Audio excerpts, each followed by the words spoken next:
these are the original Canadian PSAs that we used to have fun with, and then we're gonna give you some new ones today.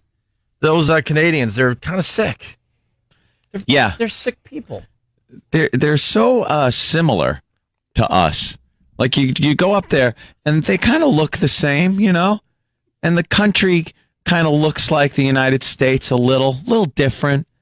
You kind of know you're somewhere else, but their minds are completely different than Americans. It's obvious they like hockey. Yeah. And I think they also like bare bottom spankings. Ooh.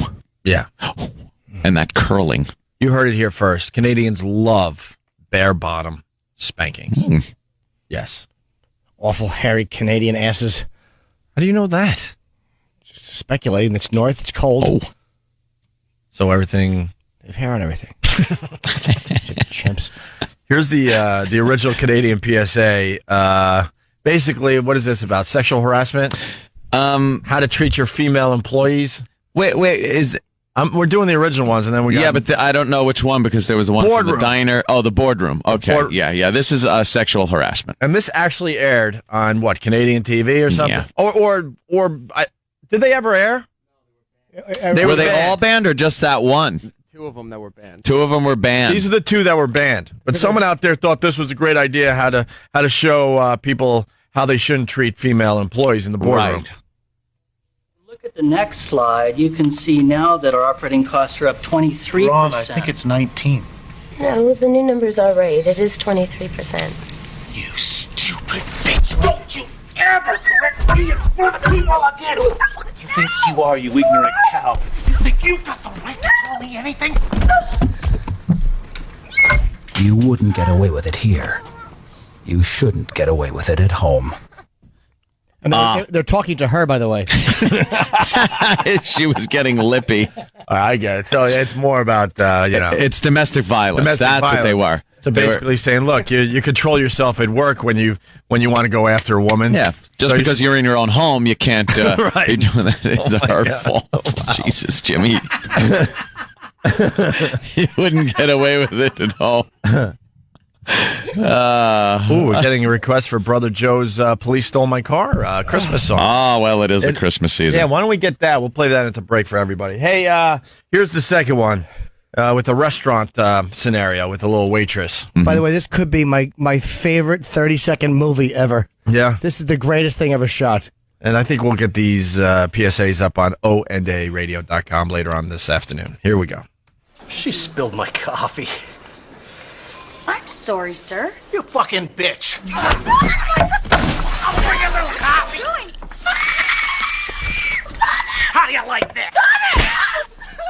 You wouldn't get away with it here. You shouldn't get away with it. Oh, my God. What you can't see out there is what the waitress is pouring his coffee, and she clumsily spills it. So the man gets up, and he reacts, and he just attacks her, and he throws her down and chokes her, and then he spills hot coffee on her chest. Starts dumping the hot coffee on her chest. And punching her. Yeah, punching her in the face. The best line, though, is she spilled my coffee. Right. He's had a bad day. He can't get over it. He's got his kids with him. It's just a hell of a scene he's making. She spilled my coffee. I mean, if you put a laugh track on this, it would be on like the Sarah Silverman show, or it would be on like the Daily Show, or it would be on SNL maybe. You know what I mean? It's like, it's so ridiculous that it would probably be funny with just a couple little minor adjustments. But they wanted to use it as an actual domestic violence PSA. Right. And it was just too graphic, they said. I find it hysterical because the guy is just sitting there with his family enjoying himself until she spills a little coffee, and she's so pleasant. She's like, "I'm sorry, sir." And he just he looks at her with a chuckle, like, you spilled my coffee. Like, that's the rage. It's not even a laugh of this is funny. It's an ironic rage. Like, she spilled. Like, I can't. Of all the things that could have happened, this is the worst. She just didn't do that. She spilled my God. And she only spilled a little. She didn't dump the whole pot in his lap. Yeah, just a little into his cup. Like, how did the guy even make it to the restaurant without kicking like 20 women's asses for doing nothing? Just little things. She stepped in front of me on line. Yeah, there should be wham right in the face, right in the kisser. There should be dead bodies and overturned cars between his house and the restaurant. This guy is a lunatic. All right, so now we got brand new Canadian PSAs. And what are these about? Well, Danny's going to let us know, I guess, right, Danny? Ooh. Where am I? I'm over here. Okay. Well, these are about workplace safety. Oh, okay. So it's all about preventing how it's, there really are no accidents. Everything can pretty much be avoided. Yeah, they're on purposes. So every little thing can be avoided if proper measures are taken. All right, here we go. A real Canadian PSA.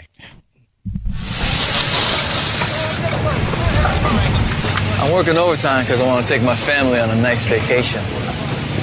Soon to get a call telling them I was killed in an accident.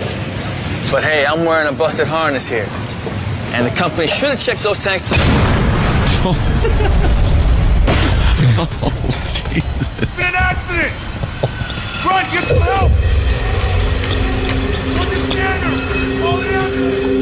The graphic says there really are no accidents. You want to describe what the visual is? Hopefully we'll get this up on onaradio.com later today. He's a welder. Yeah. He's up on a building. Yeah. Doing some welding, and he pulls his goggles up and starts talking about a safety harness. Yeah.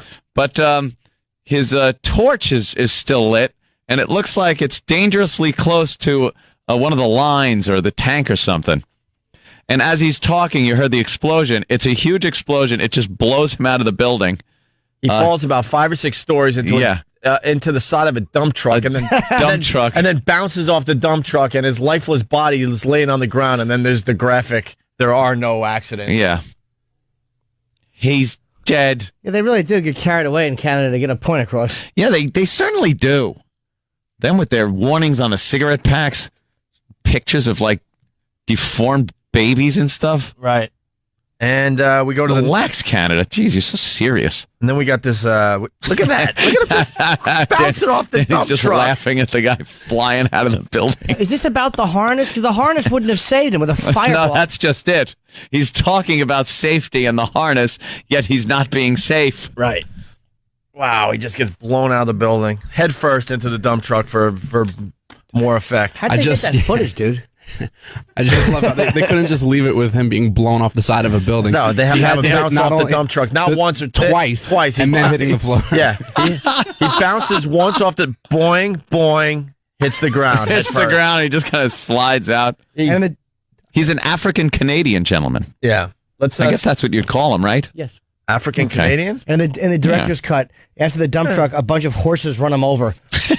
Just one more thing. That's like the end of The Naked Gun. Right. Yep. Very good. Hey, Chuck in Brooklyn, what do you got? Just want to know after that blown out the building, they call Lonnie Hazard. Linger and hunger. Stupid Lonnie Hazard. Hey, Lonnie Hazard. I haven't heard about him in days. Yeah. All right. What's the next one there, Danny? The next one is about a chef who is about to get married. Okay. Okay. That should be chef nice. about to get married. What could possibly happen to a chef in a restaurant? No, this looks like a nice little scene. All right. I'm the sous chef here. With any luck, I should be head chef by next year. Uh-oh. I've got this amazing fiance who I won't be marrying this weekend Why? because I'm about to be in a terrible accident. What? But really, I should have cleaned up the grease over there, and they should never put the deep fryer so close. Oh, man! Somebody help me! What the F? Whoa! Okay. That's a good one. Oh, my God! Oh, yeah. First of all, this will be up on onaradio.com later this afternoon. You want to explain what happened to this poor girl that was going to be married? Is that boiling water? Yes. Yeah. She's walking, and she describes the scene that they shouldn't have put the grease. There's grease on the floor. Yeah. And she picks up this huge pot of boiling water, giant, off of the stove, and slips in the grease, falls backwards, and the boiling water goes all over her face and body, and the skin is peeling off her face. It's all bubbly like you're watching a she's horror done film. for. Wait, we gotta play that Pause again. that so I can see the face. Wow, that is really, and they use like really grotesque special effects on her face. Oh, Looks yeah. like Reagan from The Exorcist. Would that peel your skin like that? Boiling water in a second. No problem. You would just be like that. Your skin would be falling off of you. Absolutely. Would you be scarred? Humans like a fire poach burn, very or no? easily. I don't know why. Huh? Would you be scarred like a fire burn, or would your skin heal itself and I think you'd be pretty screwed. I think you'd get like 3rd-degree burns. You'd be effed. Let's play it again. That's right through to the... This is hilarious, by the way. Oof. I'm the sous chef here. With any luck, I should be head chef by Beautiful next week. girl, by the way. Yeah, of course. I've got this Full amazing of boiling fiance. water. If she was ugly, no one would care. Who I won't be married Showing off this the weekend engagement ring. because I'm about to be in a terrible accident. Okay. But really, I should have cleaned up the grease over there, and they should never put the Boiling deep water. fryer so close.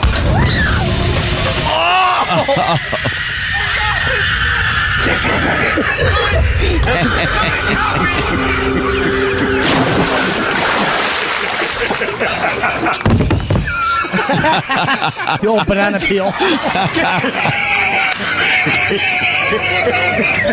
What a dummy. The fall is fantastic, by the way. It really is one of the best falls. She slips, and it's not even like she had a chance to not get hit with the entire pot of water. There it is, frozen. She's... Yes, sir? Whoa. Her head hits Her head hits the edge of the stove there. It's the edge of the stove, too. Those Canadians can't leave just one tragedy in there. Oh, Ken, we get it. It's a tragedy, you idiots. Oh. They shouldn't have put the deep fryer so close to the...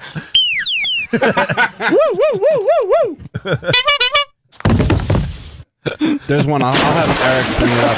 I didn't put the audio on the disc because it works better as a visual than just the audio. But that fall probably rivals this one. It's Really? so good. All right. Some woman falling off a ladder. I'll have him pull it up right now. That could be the best fall great I've ever fall. seen. Though. That is She a had great boiling fall. water in her hand. Boiling water makes it. Knowing It's a giant pot of boiling water, too. knowing what I know about Canadians, they're not strict with the rules up there. I bet you they made a snuff film to make their point. You think they really killed these people? Yeah, definitely. Kill one to save many. Eric has that one I was just talking about. So what is this now? It's another one of these ads, but it's about retail safety. Wow! Oh, wait, what happens? Can we put this up? What the hell happened? Put this up on the website too today. All right. Oh, she's all right. Redo it. Let me see where she... Retail safety. She's like she's on a ladder, yeah. putting up a display in a clothing store, and she fell about easily 10 feet off the ladder. I think she's going on to the this is not a step. You know, Right. when you go a little too high on the ladder. She's not all right, Opie. She's got a big bloody gash in her arm. Her head is cut open. See, I think it's one of those things where she's all right just because Just it's in a the PSA, commercial. but Yeah, she's yeah, like yeah. No, dead. maybe she's dead, and she's talking as a dead person. She's about like- how dangerous that was. She's reaching too far. Yeah, she went right into a glass Let me table. tell you something. I've done that so many times when I was in construction. I'd be on a 12-foot ladder on the top, not even a step, on the top of the ladder, reaching with a Makita drill and pushing into something. So if the drill slipped, I would fly off the ladder. And there were times where the ladder would walk. You ever have a ladder walk on you? And I'd have to like drop down, grab the top of the ladder, and I would shake like I almost die. Yeah. And then just pack everything up and go home. Yeah, and go get your jet ski. Jet ski, because I had to. On the boss's time. Yeah. Of course you have to. Mm-hmm. Know what's great about this? Once again, it's not good enough for her to fall from the top of a 10-foot ladder. She has to fall like WWE style. Through a glass coffee table. Into a glass coffee table face first. It's like just What is that? Fly snookered right into it. I think Angry Vince is the director. That bitch is gonna fall. You just have her falling off a ladder? She can't just fall off a ladder in my PSA. Let her fall into a glass table. I want her falling into a glass table. That's right. You fall, bitch. You fall. And I want Stone Cold Steve Austin to call 911. Yeah. That's it. Now you, pick up that boiling water, slip in the grease, and burn your face apart so you're unrecognizable. That's what we want to see. Burn your face up, bitch. It has to be like Angry Vince Productions because... Top of the ladder. We would have got the point if she fell on her face right onto the floor, but no, there just Face plant. happens to be a glass coffee table right there for her face to hit. Unbelievable. The lesson for this PSA is that it should have been two people doing a job like this. One to hold the ladder. Is the PSA? So. Oh, we're not allowed to. You know what I did once You also? have to tape it, then play it. I was putting in a ceiling fan. Yeah. And you have to cut the hole in the ceiling. And you can't just pop in a ceiling fan anywhere. There has to be kind of some structural support, or else the thing will fall out of the ceiling. So I had to put braces in between the ceiling joists. And in order to do that through a little a 6-inch round hole, you got to use this fixture that you hit with a hammer and hold in your hand. It's as best as I can describe it. The fixture was almost like a metal bar. So I was right over the coffee table, and I looked down and I go, this is stupid. If I drop this thing, it's going right through the coffee table. So I get off the ladder, have good sense. I move the coffee table. I get up and I start hitting the metal thing to drive in the support. I hit it. It slips out of my hand, flies across the room, right into the coffee table. No way. And breaks it all over the place. Yeah. You had to be impressed with that. I was really pissed, but I couldn't help but find the irony and comedy in it. Comedy. I had moved it exactly where that metal piece landed to break it. So what did you do? Did you just tape the table back together on Amsterdam? Yes, I did. No, it was my own house. Hey, I was putting it in, when I used to do things for myself. Let's go to Mongo the trucker. Mongo has a great idea. Mongo. Morning, guys. How about if you guys take the audio or video of the E-Rock choking and make your own PSA out of it? Ooh, we should make our own Canadian PSA out of that. Hey, by the way, before we get out of here, we're going to go into a speed round after the break. We're going to have to play the bit of the week, which is E-Rock choking on the cinnamon one more time, the audio at least, and then turn people onto that video, which is now everywhere, by the way. Every video site has pretty much picked it up. What, Danny was just pointing out there's one more here, another safety ad. We got it. Oh, okay. Yeah, we got to. Thank you, Mongo. Faithful listener of the show. Yep. We appreciate you. Go ahead there, E-Rock. Which one is this? Forklift guy? And he backs. Oh, my God. Can you start that over? He's in a warehouse on a forklift, and he backs up right into the big shelves that you see at in any factory. Yeah. Oh, wow. And then just a ton of crap falls on top of him. Metal rods or whatever. Heavy, thick metal rods. Yeah, just fall completely on him. And he's got him sticking out of his body. He's talking as a dead guy now. That's what he's doing. Blood all over him with metal spikes sticking out of his body. This is the worst of Opie and Anthony. Sirius XM.